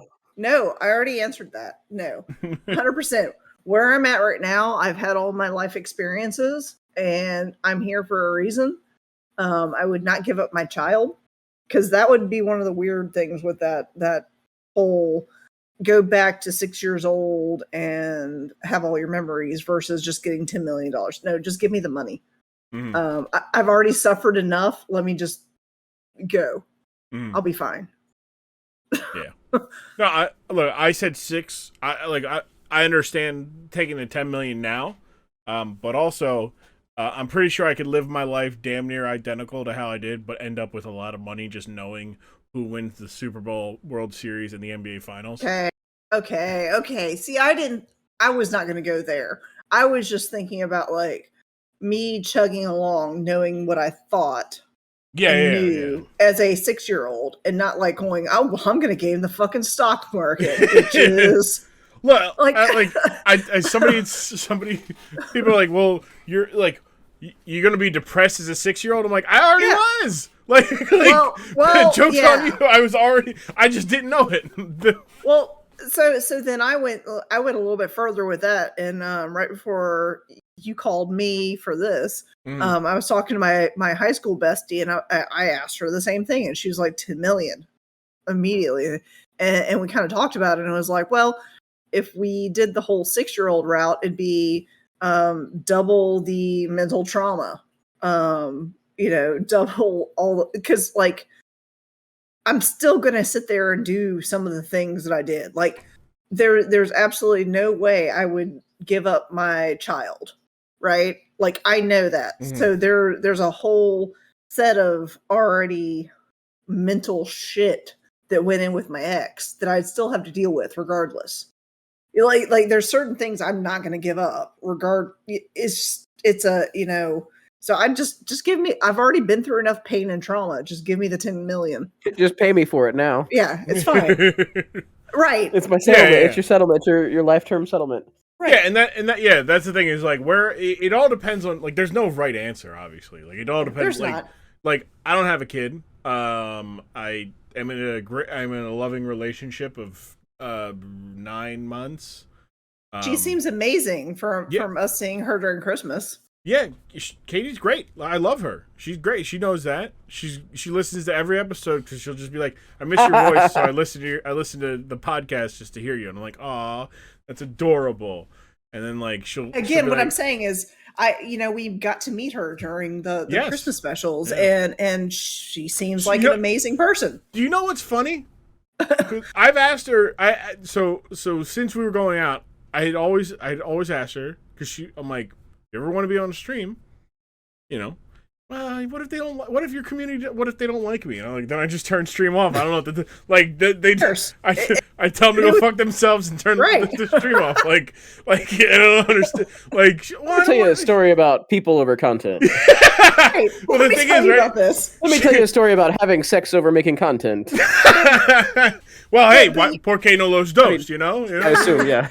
But you know what? Like Grum, to be honest, if you were one of those people that would pick your community over somebody in real life, me and you probably wouldn't get along as well as we do. Exactly. I mean, but you surround yourself with amazing people, and it shows. So the fact that you've picked this one person to share time with you, of course I'm going to like her. See, I mean, like that's just a given. I'm going to like her. Babe, now, do you hear her? Do you hear Courtney right now, babe? Babe, you're doing something. You're cooking or something in the background, and now you're just feeling. Listen, these are the people that you're afraid of. These are the people you're afraid of. I mean, just because. No, you literally picked her, and I know you. She picked me. If we're being honest, she picked me. Okay, She could have had her. Okay. She could have had her pick of anybody. All right, but you guys picked each other, and I'm going to trust you because I know you versus her, because I haven't spent any time with her, and anybody that like makes you happy, I'm going to be happy with, because you deserve that. Like that's just a thing, and we're good enough friends that I think that's. I know that if I found somebody, you would sit there and be like cheering me on for that, Mm-hmm. No, absolutely. Like it's just like I don't like this is where it's just like like, but I also haven't had my post-divorce hoe phase, so yeah. Look, hold up. We're gonna as soon as we hit endemic, Court, I better not hear from you for a solid couple months. Well, it's just like, hey, I'm back. So I'm gonna be Head the nod? Undertaker. Head- So I'm gonna be the Undertaker. I will not rest in peace. I'm gonna take 6 months off to have my post-divorce hoe phase. Court will not rest in peace, and then just starts ascending or descending, because I don't know. You never know. Don't know which direction Court's going to be going. I don't know. I don't know either. Countrywide tour. Yikes! But hey, if it's safe, it's safe. As soon as we hit endemic, Court's back outside. Court's going to be outside. So, you like my call? You like my callback, right? Yes. Back to yes. All right, Court, take us home while you're giggling there. Tell the people where they can find you on the socials and any causes and whatnot that you would like to plug. I mean, I'm on Instagram. I'm on Twitter. You can go and follow me on Twitch. I have not yet streamed there. I thought about doing it a couple of days ago for my birthday, but I couldn't get my shit together for it. And but it is CourtniRaptor, CourtNI, and Raptor, as in a velociraptor, because that is my spirit animal. Yeah, so you guys can find me wherever. But if you want to follow me on Twitch, maybe one day I'll stream and you can see when I go live. Hell yeah. JHawk, same for you. Let people know where they can find you and what if any causes you got that you'd like to plug. So JHawkBeerMaker, just with a J instead of JAY, just like the university, just like beer and just like making it. But just support your local artist, your local creator, your local maker, whatever you want to call it, more directly. Like, find a way to avoid the delivery apps. If you've got a favorite local restaurant, find a way to avoid any way to support them that some person has to stick their middleman fingers into it, and support those people more directly. It'll help them out more than you know, and it's better for everybody that way. Hell yeah. Well, that's it. That's it. With the senior circuit of the Dork Side of the Ring is the old folks. Back to the old folks. Back to the old folks. Bedtime. The visiting hours are. JHawk, you want to go play some canasta? Get some canasta, yeah, or some penny poker or rummy. Yeah. Rummy. Yeah, let you guys get your tapioca pudding before bed. Gross. Don't forget to take your pills. If they have to put them in you don't want to take them yourself. You don't want to be eating that tapioca and find a pill in there. Or have it other ways. Unless you're into that, and that's fine. Thank you guys for coming on. I love you guys. It was a blast. I'll get you on again in the future. And yeah. I don't know. Maybe I'll show you some even older stuff. I'll be like, hey, let's go find some really old stuff so you feel young. Really old stuff. It's like Lawler and Kaufman. Lawler versus Kaufman days. Yeah. That's even older than us. Yeah, exactly. It'll make you feel young. You weren't alive for that. So that's the meme then, where we're just like, well, shaking my fist in the air, get off my lawn. I wasn't even. What we're gonna watch is something from 2002. Court, you definitely remember those days with somebody who was born in 2000. Yeah. No. Well, no. I graduated high school in 2000. Get you and Dorky on. You and Dorky on. Yeah, Dorky. And... Just be like, hey, let's find the widest age gap I can find here. I think the current you guys aren't the oldest by far. Really? Yeah, Chet Ripley's been on. He's like mid to late 30s. So he's mid. We're both 40. I know, but by far, yeah. No, that's why I said I didn't say by far. I just said you. But we are the oldest. It was. I didn't say that. I just said you weren't the oldest by far. Okay, so understand. I spun it a little bit, made it nice and easy for you guys. just the oldest. We are the elders. You are my elders. Yeah, listen to your elders. You guys will be. Be nice to them. You're going to be our age someday. Some of the few people I can ask for advice about turning 30. So that'll be good. Thank you guys for coming on. Appreciate it, and I will talk to you guys soon. My girlfriend is going to love hearing the last end of that conversation there. I love you, babe.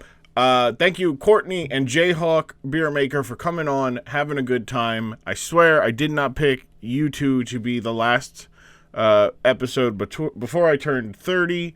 and became quote-unquote old, as I picked you guys, because you guys are two of the youngest spirited individuals I know. Love you guys. Thank you for coming on. Courtney and JHawk will return in a future episode. Perhaps not together, since this way I can't be saying I'm forcing the oldies to go together. But what I do know is I can't wait to have them back again. So thank you, JHawk, Courtney, for coming on. Thank you, listener, for listening.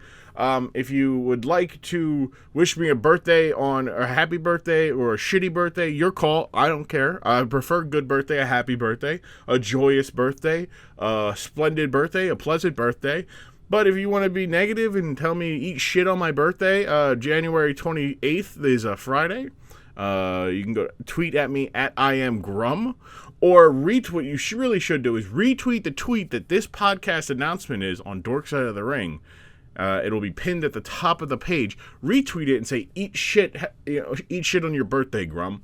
You do that, or happy birthday, Grum. Either one, I will be appreciative. It'll bring some smiles to my face on a great, lovely Friday where I'll be at the Cape Canaveral having a blast looking at space things. I can't fucking wait. You do not understand. I'm very excited. It is a lot of good time. And I get to hang out with my girlfriend all weekend in Florida. So, great. In the middle of January, too. So, I'm glad I got COVID before I went to it. So now I don't have to sit here and wonder, oh my God, I'm going to get COVID in Florida. Still, I might. You never know. That'd be really. But apparently I have hybrid immunity. Well, I don't know. That's what the scientists say, because I have a vaccination and a breakthrough case. So that's, sounds great if you ask me, I think. But yeah, thank you guys again for listening here on Dork Side of the Ring. Appreciate it. Follow us at Dorkside Ring. Follow me at IamGrum, both on Twitter and Instagram for both Dork Side of the Ring and myself. Go follow me as I continue to build a community of just great people and great things over at grum.tv. You could also support me and the podcast financially if you so choose to go to support.grum.tv. Get all the exclusive content early. Like next week's episode will be up right as this one is being. You're listening to this one on the main feed and you're not a patron. I'm telling you right now, $5 a month. That gets you every episode a week early. And I say that with an asterisk because I might get COVID or might get sick and that might put things back. But that's that. Who knows? I would like to not get sick. What else do I got? I don't think I got anything else. Next week's episode, Maxaroni, Big Wheezy, JBL versus Godzilla, or more appropriately, Godzilla gets top billing, even though JBL was the world champion at the time. Godzilla versus JBL. Cannot wait. SmackDown went to Japan, and it was something. But yeah, we'll get to that. That's next week's episode. For this week, I am Grum. I am turning 30 at the end of the week, and I love you. Thank you for listening to another episode of this here podcast where we don't take wrestling seriously, because wrestling is a lot better when no one's taking it seriously. I am Grum. I'm glad you are here, and I'm saying voila. Thank you for coming. Voila. I don't think voila. Farewell. What is it for? I don't know. Anyways, goodbye. I love you. Wash your hands. Wear your masks. Love, love, love. Be people. Be people who love. I love you guys. Thank you so much. I'll see you guys next week here for another incredible episode of the Dork Side of the Ring podcast.